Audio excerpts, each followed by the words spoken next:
अगर भगवान भूत अधिपति भगवान शंकर का स्मरण कर कर, पंचाक्षर मंत्र का स्मरण कर कर अगर आप पूजन में बैठ रहे हैं, लक्ष्मी पूजन कर रहे हैं, तो ये पक्का है अगर हमसे कुछ त्रुटि हो भी गई तो भगवान भोलेनाथ उसको क्षमा कर देंगे। और माता से निवेदन करना, हे लक्ष्मी मैया, हे वैभव लक्ष्मी, हे माता अष्टलक्ष्मी, हे माँ संतान लक्ष्मी, धान्य लक्ष्मी, वैभव लक्ष्मी, प्रतिष्ठा लक्ष्मी, यश लक्ष्मी, कीर्ति लक्ष्मी, आरोग्य लक्ष्मी, संतान लक्ष्मी, हे माँ ऐसी कृपा करिए, आप हमारे घर से रुष्ट होकर ना जाइएगा। ये घर, ये परिवार, ये सब आपका है,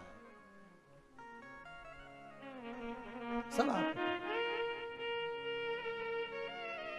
ये किसी दूसरे का नहीं। मां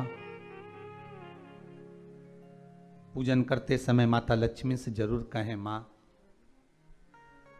4 साल हो गए, 2 साल हो गए, ये 2 वर्ष जो ये कोरोना महामारी में गए हैं, ये वर्ष जो बेकार निकल गए हैं, मां हो सकता है आप हमसे रुष्ट हो गई हो, पर आज क्षमा मांगकर अपने घर में आप प्रवेश करिए। मां आइए हमारे घर में, आप पधारिए। मां महाराज कितना सुंदर संवाद है। एक साहूकार की बेटी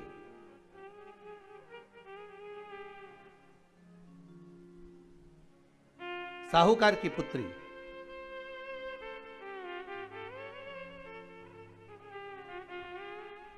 पीपल के वृक्ष के नीचे, बेलपत्री के वृक्ष के नीचे, आंवले के वृक्ष के नीचे माता लक्ष्मी का पूजन करते हो दीपावली पर। ऐसा कोई घर नहीं, सनातन धर्म में ऐसा कोई घर नहीं जहां माता लक्ष्मी का पूजन नहीं होता दीपावली पर। जब आप मां लक्ष्मी का पूजन करोगे, माता लक्ष्मी की जब पूजन करो, जैसी आपके यहां पूजन होती है, जैसे आपके पूर्वज करते आए, जैसे आपके घर के ब्राह्मण देवता, जैसे आपके नगर के ब्राह्मण देवता जिस भाव से पूजन कराते हो, ब्राह्मण पूजन कराने आते हो तो ठीक, ना आते हो तो आपके घर में आप स्वयं जैसे माता लक्ष्मी का पूजन करते हो वैसे करो। पर 2 दिन जो आपने धनतेरस पर जो सिक्का रखा है थाली में, वैसा की वैसा ही सिक्का आपने रूप 14 के दिन थाली में रखा है, वही की वही थाली दीपावली के दिन भी पूजन में जैसी आप पूजन जमाते हो वैसे की वैसे ही जमाओ, जैसे करते हो वैसे की वैसे ही करो। पर साथ में वो पूजन की थाली एक पाटे पर लाल वस्त्र बिछाकर, चौक पूर कर, बड़े प्रेम से अन्न का दाना रखकर वो थाली वापिस रखिए। और दीपावली के दिन भी वैसी की वैसी ही पूजन करना है। आप अपनी पूजन जैसे करते हो वैसा करो, पर साथ में वही कंकु, चावल, रोली, मोली, हल्दी सब चढ़ाकर भगवान को बड़े प्रेम से जो सिक्के रखे हैं उन सिक्कों की पूजन वैसी की वैसी करना है जो 2 दिन से आप करते आ। बस इतना याद रखें कि दीपावली के दिन जो आप लक्ष्मी का पूजन करें, उसमें लक्ष्मी जी के सीधे हाथ की ओर घी का अखंड दीप, लंबी बत्ती का, और लक्ष्मी जी के उल्टे हाथ की तरफ तेल का लंबी बाती का अखंड दीप जलाना। अखंड दीप माता लक्ष्मी का जला। लक्ष्मी जी के उल्टे हाथ पर काय का दिया आएगा? जम के बोलो, तेल का, लंबी बाती का, और सीधे हाथ पर काय का आएगा? घी का दिया। दोनों दीप अखंड जलाना है, जो रात्रि को जलें सुबह तक वो जलते रहें, ऐसा दीप पर ध्यान देना है। और माता लक्ष्मी की पूजन कर कर जो सिक्के आपने रखे हैं उस पर 5 या 7 कमलगट्टे, हल्दी की गठान, अमरबेल के टुकड़े। पर इस पूजन में आपको हरी मूंग, खड़ी जो मूंग आती है हरी, उसको भी थोड़ा सा समर्पित करना है, और खड़ा धना और गुड़ की थोड़ी सी डली ये भी समर्पित करना है। जो कमल का पुष्प हो, जो पुष्प आपके पास में हो लाल कलर का, वो माता लक्ष्मी को समर्पित करना है। चावल सफेद नहीं, पीले कलर कर भगवान माता लक्ष्मी को समर्पित करना है। हल्दी और कुंकु माता लक्ष्मी को समर्पित करना है, और माँ को भोग लगाकर बड़े प्रेम से माता की आरती कर कर, झोली पसार कर प्रणाम करना है। प्रणाम कर कर जब आप पूजन पूर्ण हो जाए, बड़े प्रेम से आनंद से आप लोग भोजन आदि सब करने के बाद में रात्रि का जो समय रहे, दीपावली की रात्रि का 11 बजे के बाद 11:30 से लेकर 12:30 के बीच में प्रयास करना कि किसी भी एक वृक्ष के नीचे, या तो पीपल या बेलपत्र या आंवला, किसी भी एक वृक्ष के नीचे रात्रि के समय पर जाकर एक दीप अवश्य लगाना घी का, और वापिस लौट कर आकर प्रयास करना कि कोई एक सिक्का, कोई भी 1 रुपया 2 रुपया, कोई भी घर में चारों तरफ घुमाने के बाद वो सिक्का अपनी अलमारी में, तिजोरी में या दुकान में जिसमें आप रख सकते हो उसको रखना। फिर अगले वर्ष आपसे बात करेंगे कि वो तिजोरी खाली तो नहीं हुई, बाबा ने भंडार भर कर रखा कि नहीं, उसने भरा कि ना भरा।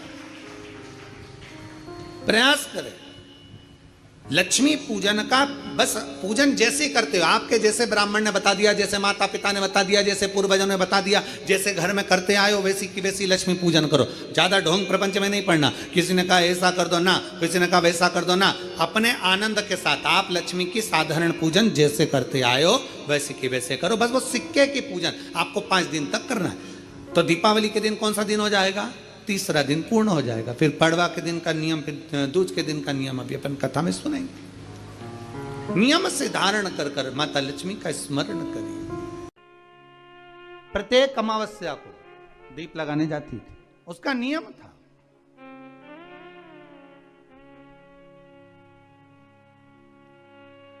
साहूकार की पुत्री प्रत्येक अमावस्या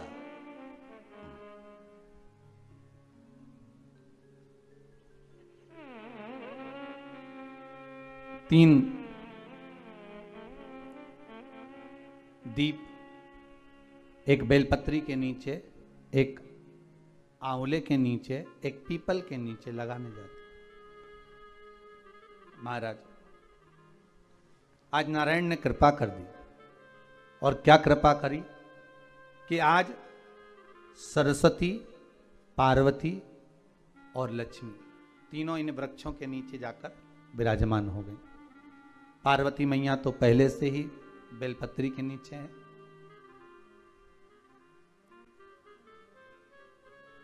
स्वयं सरस्वती मैया, लक्ष्मी मैया आंवले और पीपल के नीचे विराजमान हो गई। अब आज तीनों देवियों में बात हो रही है, आज तीनों देवियों में चर्चा हो रही है कि यदि आज अगर कोई दीप लगाने आया और पहला दीप जिसका लगेगा तो ये पक्का है कि मैं लक्ष्मी उसके घर में प्रवेश करूंगी।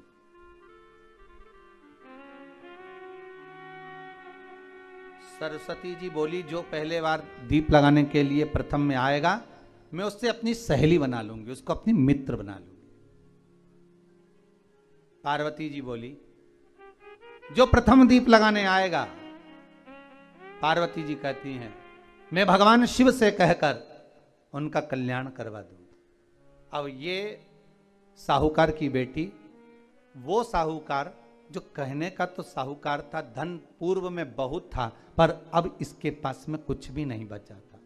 देखिए सुख दुख तो जीवन में चलता रहता है, आज सुख है कल दुख है, फिर दुख है फिर सुख है, ये जीवन में चलता रहता है। भगवान ने दिया, हो सकता है पूर्व में आपके पास में खूब धन होगा, वैभव होगा, सत्ता होगी, फैक्ट्रियां भी होंगी, दुकान भी होगा, धंधा भी होगा, पानी भी होगा, सब कुछ, सारी सत्ता आपके पास में होगी, पर समय की घड़ी किसने देखी है साहब? कौन देखा घड़ी को, कौन देखा पल को? इसीलिए कहते हैं ना, बार बार कहते हैं, तेरा पल पल बीता जाए, मुख से जप ले नमः शिवाय, ओम नमः शिवाय, ओम नमः शिवाय। बड़ी मुश्किल से मिलता है। घड़ी पल समय नक्षत्र कब बदल जाए किसको मालूम है? आज साहूकार के जीवन में था साहूकार कहने का, पर धन नहीं था, वैभव नहीं था, सब समाप्त हो गया था, कहीं पैसा चले गया, लग गया। महाराज बेटी ने वही दीप तैयार करे।